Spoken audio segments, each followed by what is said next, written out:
to get myself off of mute. Thank you, Daniel. And thank you everyone for joining us today. Looks like we're just gonna talk for about an hour about a subject that I think a lot of people are interested in, but is also probably one of the more complicated or seemingly complicated subjects. But in reality, when we break it down, you'll actually see how simple it is. But anyway, thank you, Daniel. My name is Lisa Tedesco.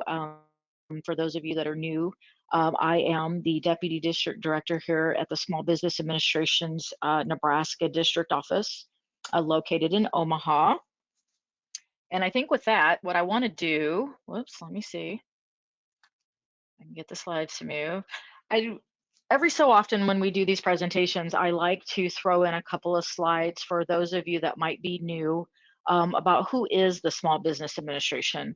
A lot of people have varying ideas or degrees of what the SBA and what this federal agency does. So I just wanted to take a couple of slides just to refresh or let you know what all we do. So my role as the Deputy District Director is to oversee all of the outreach that we do for all of our programs.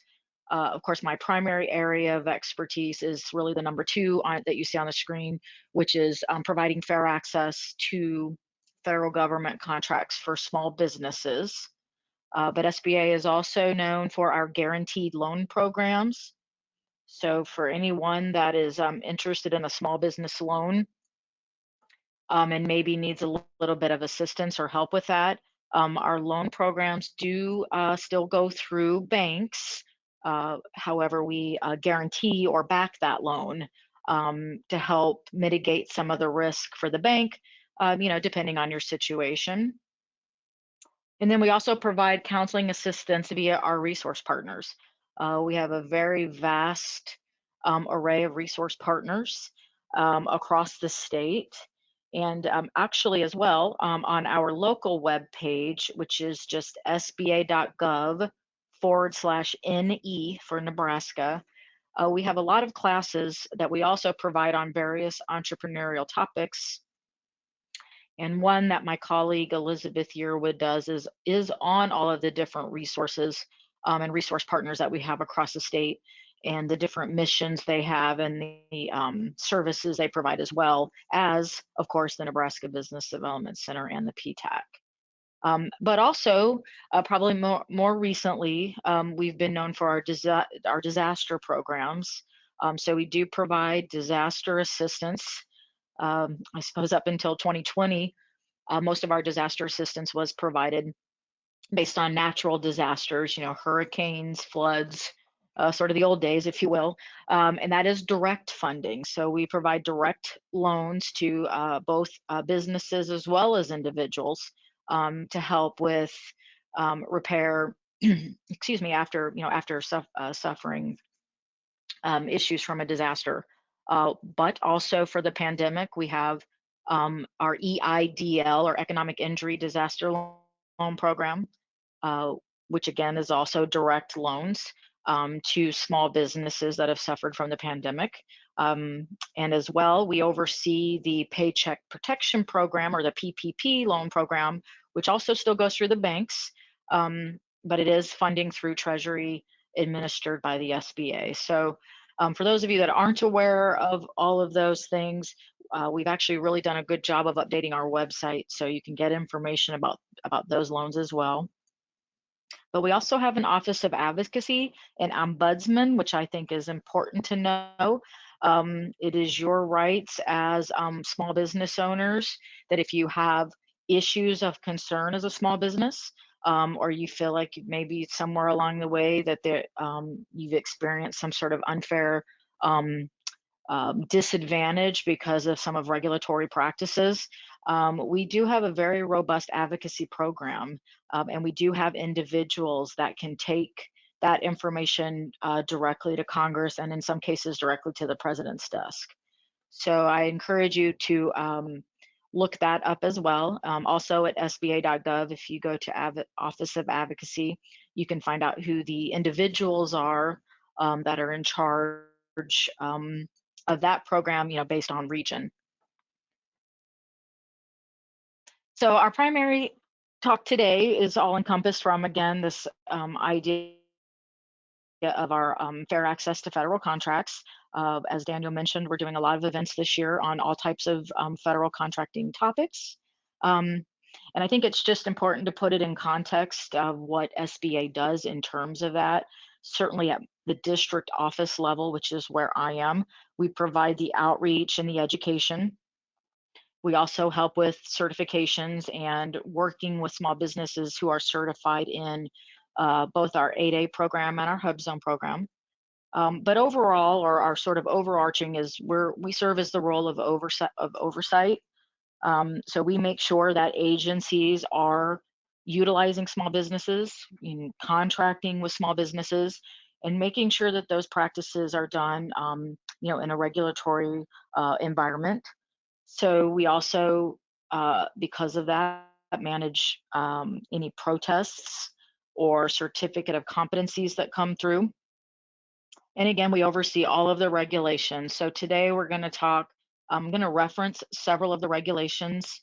And again, this is sort of what SBA, we create the regulatory process, put those laws out there for both not only small businesses to adhere to or follow, but contracting as well. We do have three sort of, I think, positions or roles that I think is important for small businesses to know who they are. We have procurement center representatives, or PCRs, and commercial market representatives, or CMRs. And sometimes, depending on where you're located, that person might serve both roles. But they're really the person that works directly with the agencies to make sure contracts are going to small businesses, and also works directly with the large businesses to make sure they're utilizing small businesses on their subcontracts. So I think it's a very important role. I think it's good for the small business community to know who they are and how they can help. Again, we have a entire page on our website of talking a little bit more about who they are and what areas of the country they cover. So certainly I would encourage you to take a look at that. And then of course, at the local district office, we have BOSs, or business opportunity specialists. It is also a role that is mandated by regulation. And their primary role is, again, outreach on all programs or all socioeconomic programs at the district office level. But also they manage the portfolio of 8A certified firms. So just a little overview of who we are and what we do. And certainly if you have any questions about that, certainly let us know. Our website also, again, does cover a lot of this information. And I think it's good to understand the context of what SBA's role is in these different programs. So the regulations that we follow, which again, I'm going to touch on throughout. And again, I apologize. Normally, if we were having this class in person, I would go around the room and find out sort of what is your level of expertise or level of understanding with federal contracting, or have you had any federal contracts? But again, for the new people, we follow sort of two sets of regulations: the Code of Federal Regulation, or the CFR, which I'm going to reference quite a bit in this presentation, and then also the FAR, which is the Federal Acquisition Regulation. As a small business who wants to do business with the federal government, it really is important that you at least get a good understanding or overview of the regulations that affect that process, because those are the rules that will apply to any contract, all the way from registering yourself to do business, bidding and winning contracts, to then contract execution. So it's important to understand what those are. Part 121 and Part 125 are sort of the overview of both understanding what is a small business and what applies to size. And then also 125, government contracting process.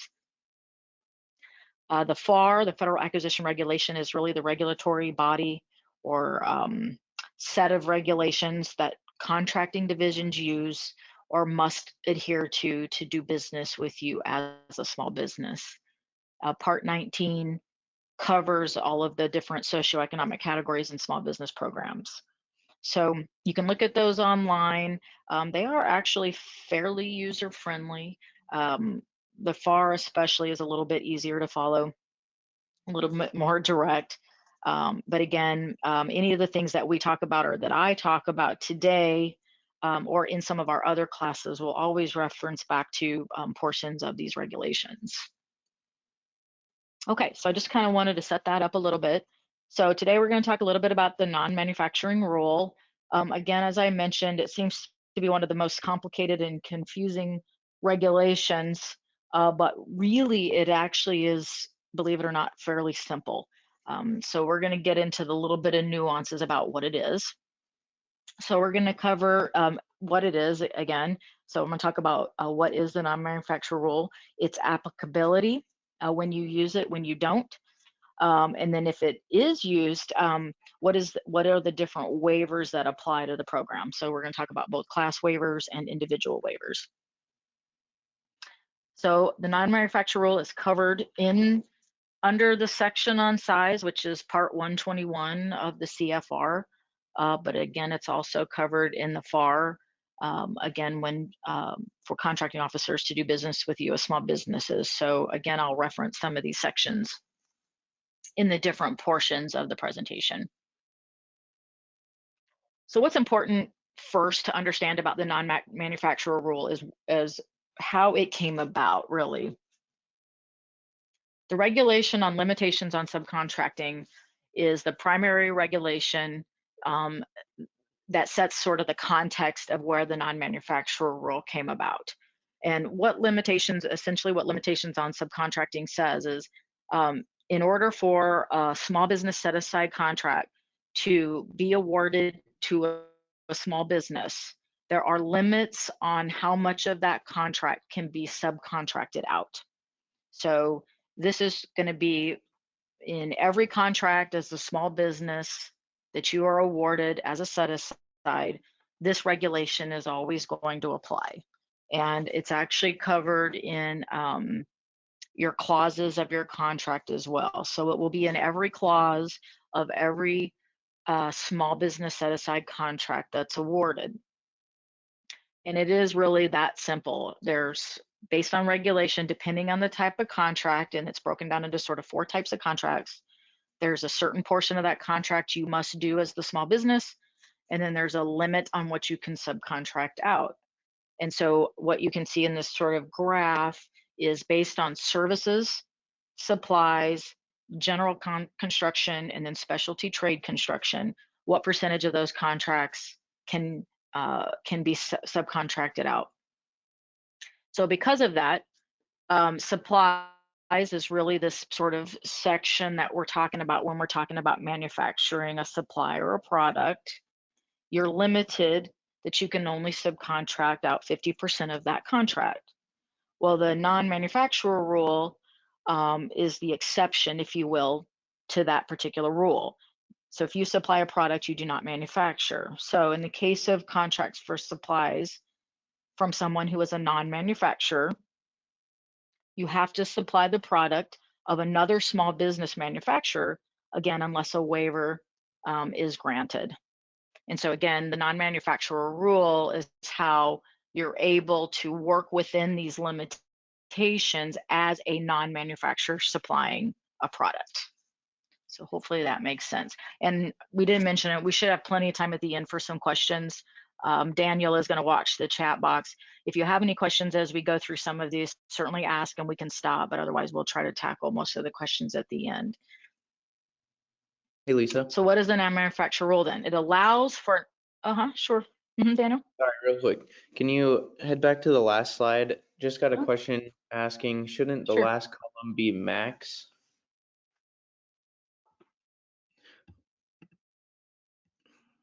Oh, yep, you're right. I apologize. Thank you, whoever saw that. That is a typo. Of course, typos happen. I'm only human. Yes, that is supposed to be max, correct. Okay, So thank you. And then the second thing is, I had a comment that over the phone, it's a little hard to hear you. Would you be able to turn up your audio at all? Oh, okay. Okay, let me microphone? try. Let me see. Okay. Yeah, let me see if I can turn it up. Okay.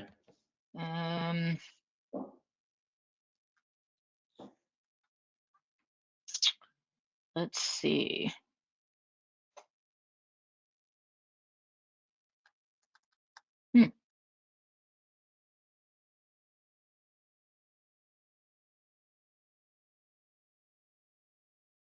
Okay, give me 1 second. I'm actually gonna, it might be my headset. I tried to switch to a headset, and this headset might not be very well. So I'm actually gonna go to the computer only because I think you hear me a little bit better that way. So just give me 1 second, and I'm gonna take this off and go through the computer, and we'll see if this is any better. Okay.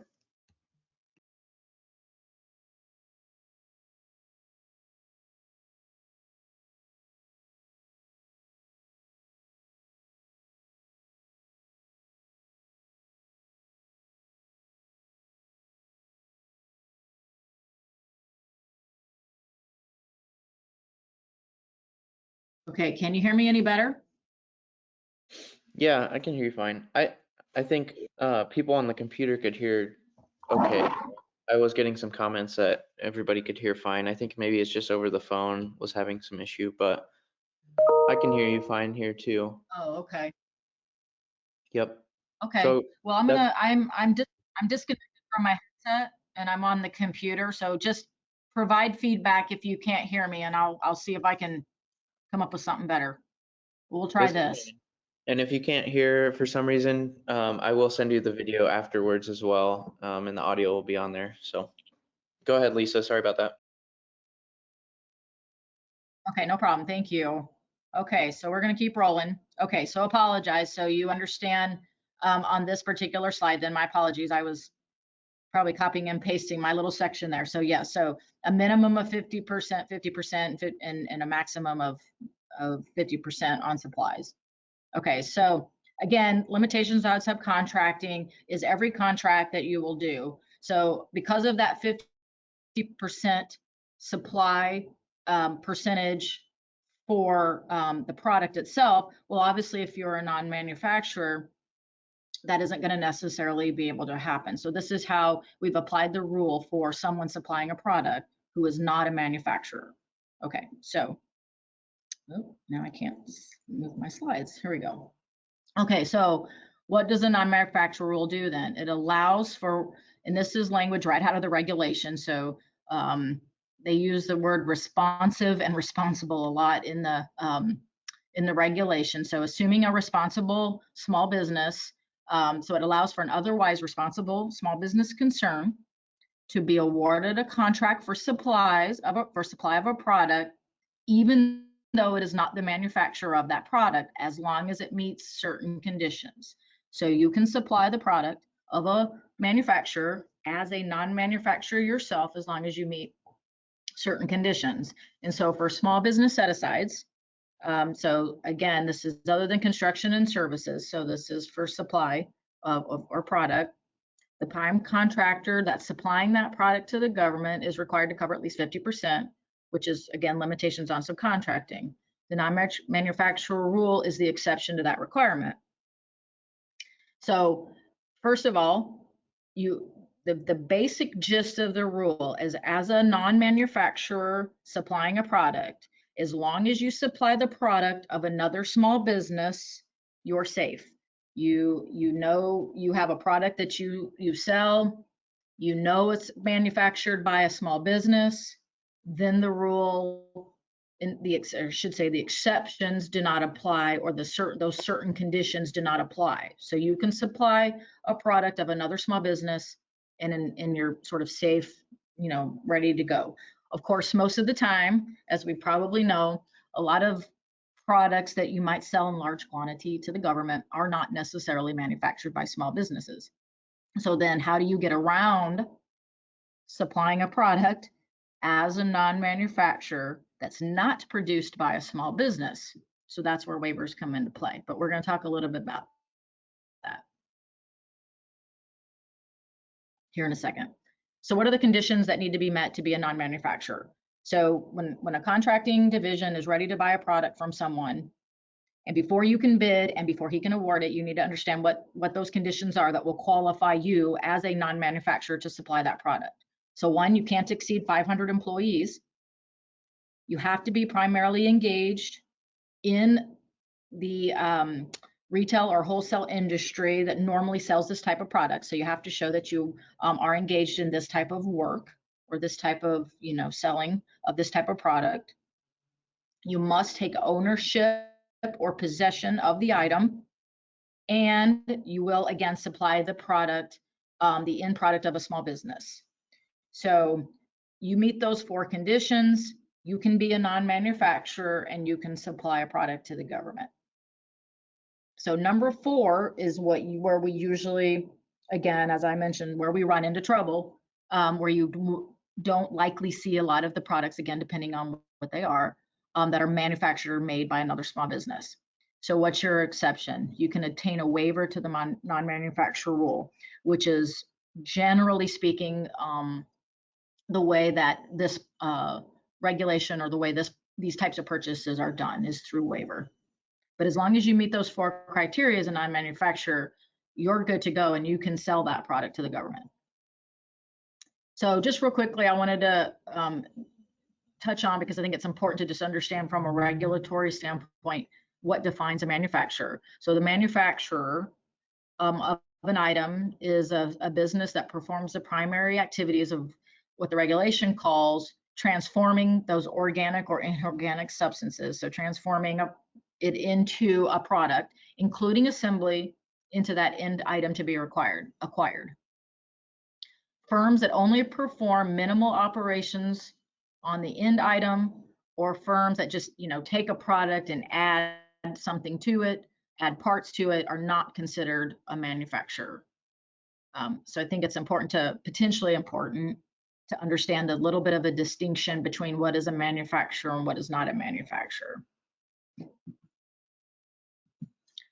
So the applicability of the non-manufacturer rule, or NMR is what we call it for short, it's also based on dollar thresholds as well. So it depends on the dollar amount of the product being acquired. So it's any small business set-asides that are above simplified acquisition. So simplified acquisition threshold, or SAT or SAT, which you may have heard from some contracting people. If it's a small business set-aside and it's above simplified acquisition, the non-manufacturer rule applies. Right now, simplified acquisition threshold is $250,000. So if it's below that and it's a small business set-aside, it does not apply. However, set-asides under any of the other any of the other categories, it has to be above micro purchase threshold. So real small purchases, if you sell a widget, 1 or 2 widgets for $1,000, $2,000, this does not apply. So it does only apply to those somewhat larger acquisitions that are purchased under set-asides. And it's against, again, a manufactured or supply contract. It does not apply, again, to any contracts that are for services, meaning no services NAICS codes. There is a slight nuance to a couple of services NAICS codes, but it's generally applied to manufacturing codes. So we're going to talk about that in a second. But again, because I said it does not apply to services contracts, it only applies to supply contracts. It won't apply to any contract that you see for services or utilizing a services NAICS code. Now, there is this issue of mixed contracts. Sometimes you'll see mixed contracts that have a supply component, a services component, but the non-manufacturer rule applies only to the supply component of a requirement that's classified as manufacturing or a supply. We're not going to get into IPVAR contracts. That's a completely nuanced niche, but I did want to include the language just because it's part of the law. But it only applies to the supply component of a manufacturing or supply contract. Again, if it's a requirement that's classified as a services contract, but it might also have a supply component, the non-manufacturer rule does not apply to the supply component of the contract because it is a requirement classified as a services contract. So that's the important distinction to make. The rental of an item is a service and should be treated as such as well. So sometimes we have where you rent or lease a product, and so that's what applies as well under a services contract. So a couple of examples. I don't necessarily think I need to go into those. If anyone has questions about mixed contracts, but essentially it's whatever is the primary portion of that contract. If it's a services contract, then it doesn't apply. Dollar thresholds, again, just to reiterate, non-manufacturer rule applies for all set-asides under socioeconomic groups. So all set-asides above micro purchase under all socioeconomic categories except for small business. However, if it is a small business set-aside, it only applies above simplified acquisition. And there's been a lot of conversation about this, and honestly, I don't know why the regulation applied that way, but so far that's how it applies. And just to make a kind of a side note, it does not apply to anything that's a full and open contract. So we are only talking about set-asides, which again is also only where limitations on subcontracting applies, is on small business set-asides. And essentially, the regulation from that standpoint is if we're going to award a set-aside to a small business, we don't want, large businesses taking advantage of those small businesses or fully supplying whatever it is on the contract. These are set-asides that are meant for small businesses to perform. So that's why we've created certain limitations. So I mentioned NAICS codes earlier. The non-manufacturer rule, again, only applies to a contract that's got an assigned NAICS code of manufacturing or supply, which generally speaking is anything. If we're not going to necessarily get into NAICS codes in this particular presentation. If you have questions about NAICS codes, you can certainly let us know. But any of the manufacturing codes that start with 3.1 to 3.3 should be applied to that contract. So you may think, well, if I create a profile to do business with the government, I sell a product, I might include in my profile either wholesale or retail NAICS codes because I sell a product, I'm virtually like a store.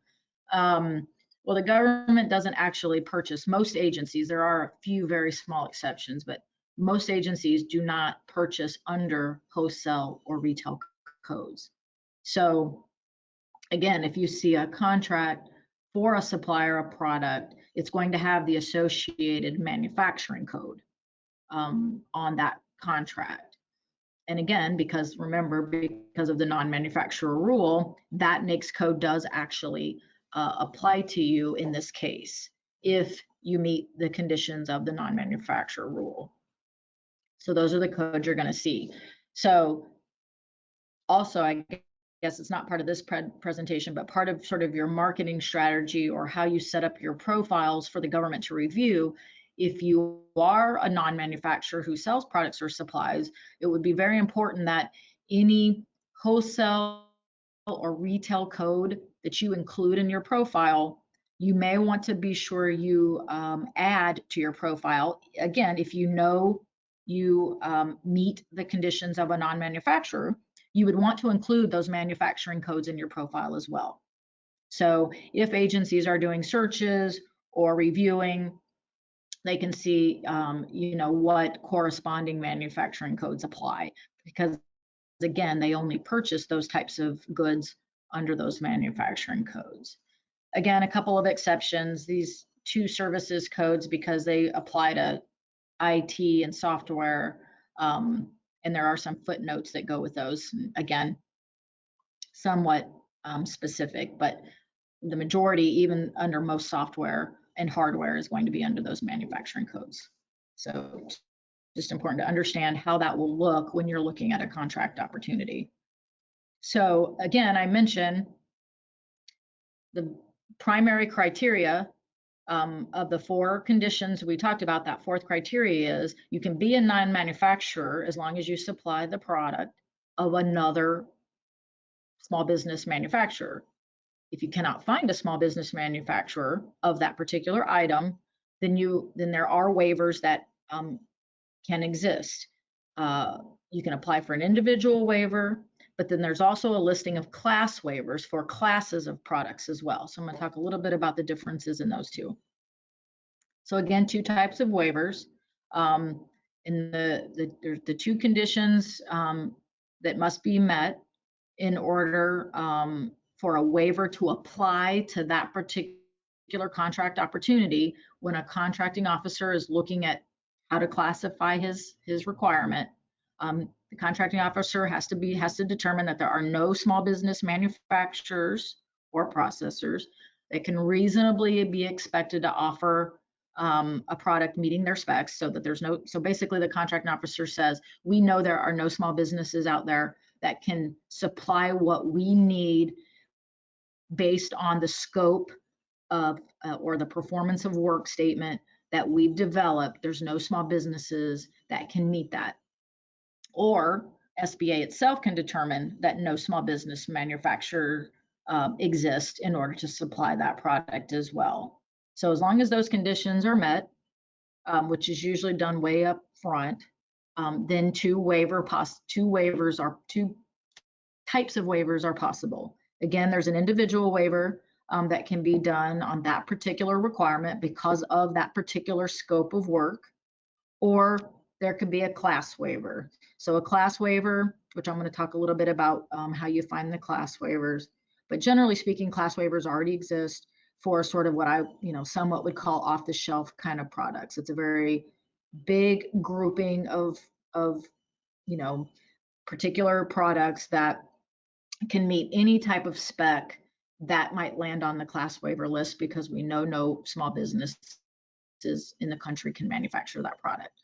An individual waiver may be more done when there is sort of a very nuanced or specific type of product that an agency needs, and then they need to apply for an individual waiver because it doesn't quite meet any other criteria that may be on a class waiver. I did want to make the comment you'll see at the very bottom of this slide.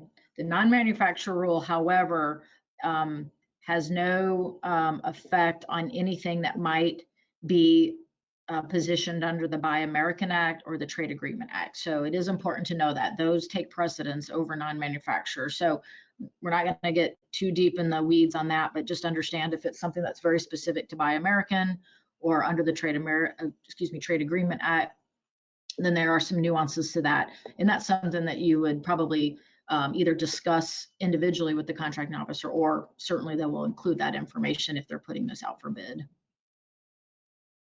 So we're going to talk about class waivers first, because that's the simplest, or it's a list that generally already exists. So standards to meet a class waiver basically has to mean three things. The class waiver has to be justified when no small businesses are, one, available to participate. We're going to talk about what that means in the federal market for a class of product. So it has to meet those three criteria in order to be considered on the class waiver list. So a class of product refers to a section of a NAICS code. So it's basically, again, within a certain NAICS code, a certain class of products under a subdivision within that NAICS industry member. So again, it's going to be based on, again, I'm not necessarily going to cover sort of how to break down a NAICS code, but it's in those first two digits, either a sector 3.1 through sector 3.3.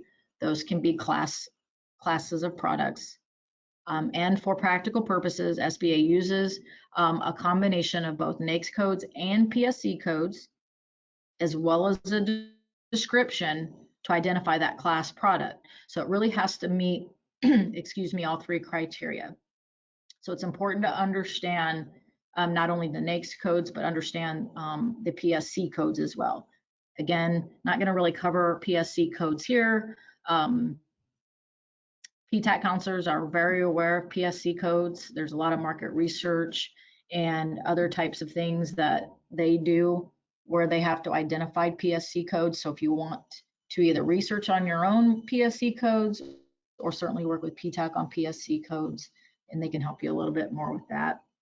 But I'm going to show, okay, before I get to the list, So second criteria, available to participate. So what does that mean? So when, when we're looking at applying for a class waiver or even an individual waiver, we have to understand whether small businesses are by regulation what we call available to participate. So it's just important to understand a little bit about what that means. So by regulation, available to participate means that a small business contractors have performed, have been awarded, or submitted offers on government contracts or solicitations for that class of product within the last 24 months or 2 years.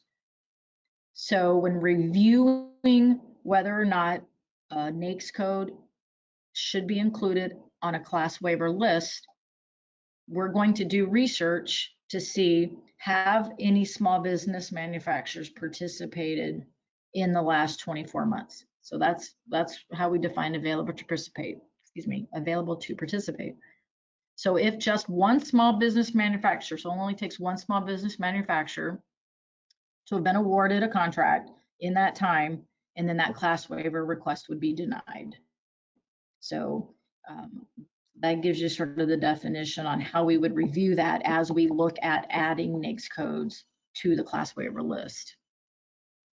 I'm going to show you a screenshot of what the current class waiver list is. If you go to that link, you'll get to the current existing class waiver list.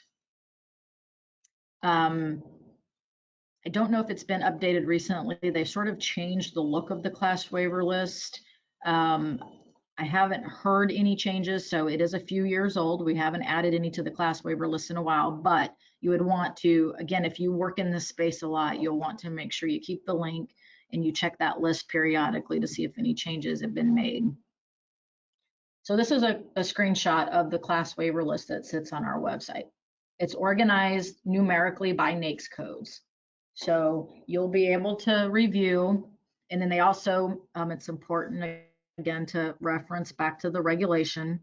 So you can see when, at what point it was added to the class waiver list based on the URL that takes you to the Federal Register notice. So every regulation goes through a process of review, comment period, final rule, and then final decision through the Federal Register. So if you wanted to reference back to how was that particular NAICS code reviewed, what did they do, and then at what time frame did it become put on the class waiver list, you can go to the link if you're really interested.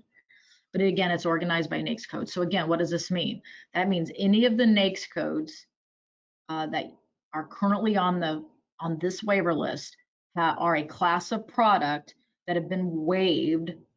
So that meaning we know no small business manufacturers supply these products.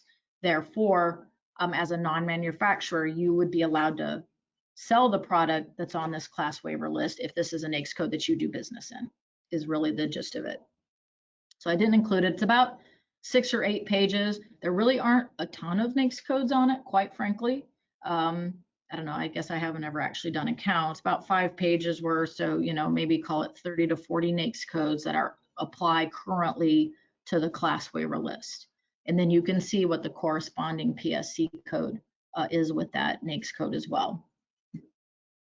So again, if you take this list, contracting officers have this list, they know that if they have a requirement that requires 311, 314, that's the NAICS code assigned to that requirement, both manufacturers and non-manufacturers, again, who meet those conditions can apply or can bid on this contract. So there actually are procedures for requesting a class waiver. So what we see more times than not is individual waivers are filed, which are filed by contracting officers. I'm going to talk about individual waivers as well. But there are ways for you to request a class waiver as well. And so any agency, any government buying agency, including SBA, which it usually is, quite frankly, mostly SBA who does the class waivers, but any business association, so any business association that you're a member of, particularly in your field, as a, as a non-manufacturer or any even interested party can request a waiver for a class of products. I'd have to do some research again to kind of give you an idea, but I know the majority of the class waivers come via SBA. But in case you're interested, after you've reviewed this and you want to make a request for a class waiver, you certainly have your rights to do that. It basically includes two things. A statement of the class of product that you want waived, so the NAICS code, PSC code, and description that we talked about earlier that have to be included, and then detailed information about that particular industry or that particular product, and any efforts to identify small business manufacturers, or in this case, that none exist. So if you can make a case for a class waiver, all it takes is these two things, and I'm going to show you in a few slides where you submit that information, but it can be done. Once that information is received by SBA, of course, they will do their own market research, again, based on what I told you earlier, which is they're going to make sure that no small business manufacturers have been awarded any contracts in the last 24 months in that particular NAICS code. Based on the information they've received from the class waiver request, including the research they've done, if no small business manufacturers have been found, then it goes through that Federal Register process that I mentioned earlier. So SBA will publish a notice announcing their intent to establish the class waiver.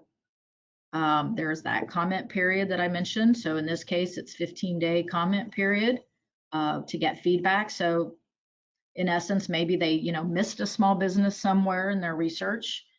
So this gives that small business an opportunity to say, hey, wait, I am a small business.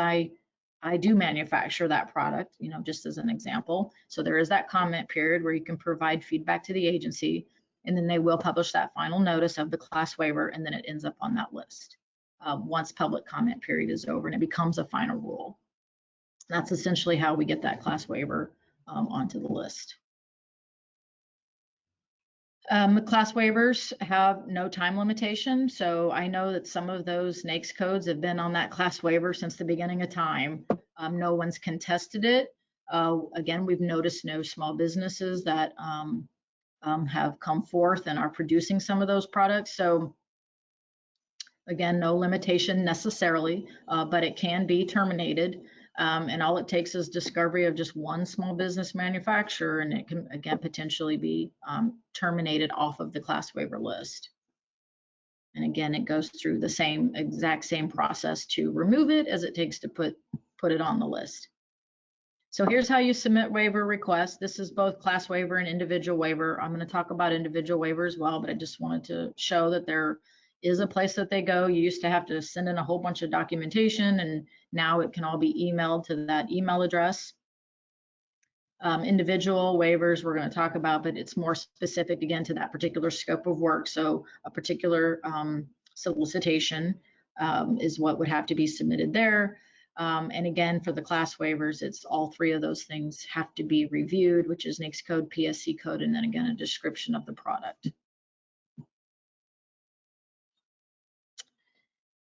Let's see.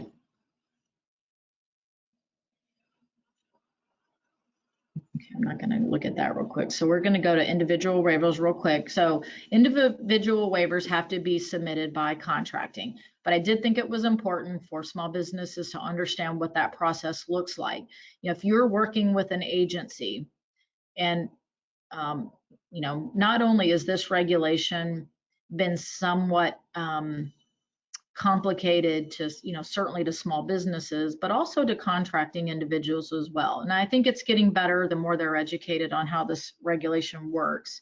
But I think it's important for you to be equipped with the knowledge of it as well. So if you've been working with an agency and you're building a relationship, you have a particular product, it's not on the class waiver list, and you certainly know the history and the industry and what's normal for that particular product in that particular industry, you can work with contracting to say, hey, maybe we need to apply for an individual waiver. So I think you can also work with, again, this depends on your relationship with the agency. Certainly you can come to SBA as well. The PCR that I mentioned earlier, that is the individual that can work directly with that agency to help with this as well. So it's just, again, equipping you with the knowledge of understanding the process. Again, depending on what it is and the complexity of the product and the scope, contracting can apply for an individual waiver on that particular product. So what are the standards, again, for an individual waiver? So again, individual waivers only apply to one single solicitation. So it's a one-time waiver. So if you know about this process and you know about a particular NAICS code that was approved under an individual waiver, it doesn't mean, of course, now that it's on the class waiver. It's that individual solicitation only, which means as soon as that contract's over, that waiver goes away. So even if another contract comes up, and happens to use the same NAICS code, we would have to apply for another individual waiver. But anyway, it applies only to a single solicitation for the specific items identified in that waiver request, again, based on that specific scope of work. SBA grants that individual waiver, again, after determining, and this is the wording in the regulation, that no small business manufacturer can reasonably expected to supply that product, meeting those specific needs of that solicitation. It's going to follow a similar process as well on how it's reviewed, but we'll get to that. Same thing, procedure for requesting that individual waiver. Goes to the same website, or excuse me, same email address. Includes elements noted on the next slide. We're going to talk a little bit about what has to be included specific to the waiver. And then there's additional guidance, but there are templates which not as maybe necessarily important for you as a small business to understand that, but certainly contracting individuals, we make this very simple for them to move through the process to work with you in order to get an individual waiver filed. So there are some templates we even keep for them. So again, this is everything a contracting officer is going to do, but it gives you an idea based on what you know about your own industry, on what kind of information would be needed. So again, it's submitted by the contracting officer. They have to include their solicitation number, the dollar amount of that contract, the assigned NAICS code that they want to assign. What is the NAICS code that they've decided they need to assign to this particular scope of work. They have to give a statement or of the procurement history or the purchasing of these products in the past. They do need to include, for most of those larger contracts, a statement of work, again, so we can review specifically what are they looking for. Includes that statement of the items they want waived and that justification for why. And then again, that's this narrative that describes the research that they've done. And it's very similar in essence to the small business, or excuse me, to the class waiver list. Are there any, if they're wanting an individual waiver, why do they want that? Have they done their research? Do they know that there's no small businesses out there that can supply that or manufacture that product that they're looking for, based on that scope of work? So the definitive statement of the items, SBA needs the item sought under the solicitation to be described in terms of quality and attributes. So again, it's just defining more about what specifically we need on defining that scope of work. What are the technical specs? What are the specific characteristics of the particular item that they need, which happens quite often. If you're on this call or on this webinar, you supply a product, and maybe you've already been doing work with the government, how very specific they can be in terms of what they need. Yes, they may want, I don't know, a computer, but they want it to have a certain memory capability or whatever it may be. I'm sort of simplifying, but you get a good understanding. And actually, bullet number 3 is something that we do see quite a bit. Sometimes they'll apply for an individual waiver because they say they want just a particular brand. A brand in and of itself is not a reason to grant an individual waiver. So that's important to understand the distinction. So again, this speaks to branding only procurements. And so that the request or the detailed description would have to include a reason why this brand name item is essential and can only apply to this particular requirement. But again, very hard to do. So when they're doing their market research, some of the considerations that are part of the individual waiver, again, SBA needs to see the narrative and the documentation that provides this reasonable certainty, again, that no small business manufacturers could supply that particular item. And again, that extensive market research and clear description of what they need. So again, it follows similar again to the class waiver list. Now, this isn't completely impossible to do. It does take a little extra time. But contracting officers, at least in my experience, are open to applying. The turnaround can be fairly quickly, so it isn't a lot of additional work. So again, I think as a small business, part of your strategy is, you know, I provide this information to you so that you're equipped with the knowledge to understand what's required. However, if you run into this particular situation, again, I think it's always important to turn contracting, if they're not familiar with the process, back to SBA, and we can help them through this process. And we can usually help them through this fairly easily and fairly quickly. So you may look at this and think, oh, this is never going to happen. They're never going to apply for these waivers. It's too much work. Not necessarily true. It's not as hard as it necessarily looks. So here's some examples of some tools even that we use. So we would go to them and we'd say, well, if they're not even sure where to look. Now, you should know going into this that anytime an agency decides to set aside a contract, they have to do market research.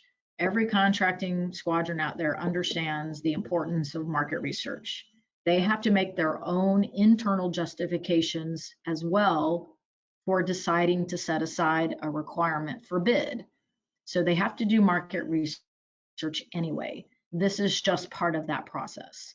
So in fact, this could aid them because they may do this research, and in their research, they may, you know, be a little frustrated because they think, oh, there's no small businesses that can do this. What am I going to do? Well, again, by applying to an individual waiver, they've now opened themselves up to more opportunity for groups of businesses to be able to bid. So it actually provides, with a little extra work, it provides them, you know, more opportunity to get, you know, some reasonable bids.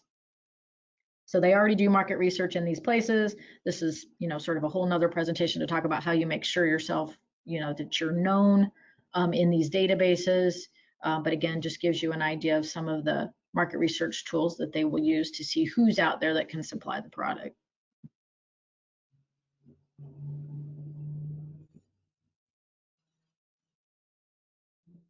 So a notice of a waiver, if you're a potential bidder on the project, you have to be notified of the class or the individual waiver at the time of solicitation.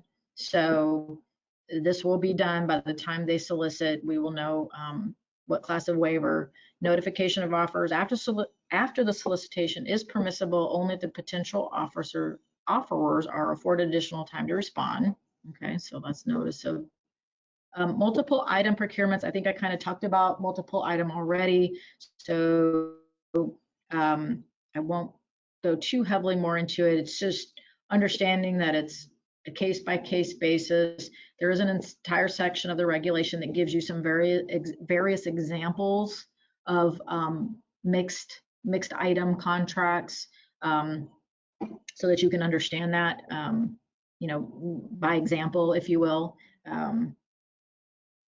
So again, the sections of the regulations, I think that's probably the important point here. So look at the sections of the regulations so that you can understand multiple item procurements and where it applies. Again, at least 50% of the total estimated contract value manufactured by the small business. However, you can obtain an NMR waiver so that 50% remaining of the total value of the contract is manufactured by a small business. On a multi-item procurement involving a manufacturer and a non-manufacturer, size standards apply. So there is still, you know, your basic size standards that apply as well. And again, some more examples. And we can post some of these examples as well for you to review. But like I said, if you have not reviewed the regulation before, there are really some great examples included that give you some very specifics about looking at multiple item procurements. And so I can leave that up. And with that, I realized that I did not include a slide on this particular one with my contact information. So again, if you go to sba.gov/NE for Nebraska, you'll see an office directory. Again, my name's Lisa Tedesco. You could certainly email me or call me. Our PCR that I mentioned earlier, our Procurement Center representative, Charles Mason, his information is also included. You certainly can reach out to him. Really, too, if you have a specific question about a specific agency that you're looking at or a specific waiver, he and I are kind of interchangeable, and we can kind of help you both, or both of us can help you kind of on a one-on-one basis, depending on your particular situation. But again, I think the easiest thing to do is to review that class waiver list to see if, and then, take that class waiver list and compare it to doing some of your own market research to see what kind of opportunities are being bid in those particular NAICS codes. Read those general scopes of work to see if those would apply. Even though that class waiver list is small, they are large NAICS codes in the sense that there are a lot of different products that can fit under some of those particular codes. So I would say quite a bit of your contracts would apply to, what's in that class waiver list. And so with that, that's pretty much the sort of 30,000-foot view of we also have on our website our whole section on the non-manufacturer rule as well. So some of these additional criteria are out there as well that you could go back and reference also. And with that, I'll turn it back over to you, Daniel.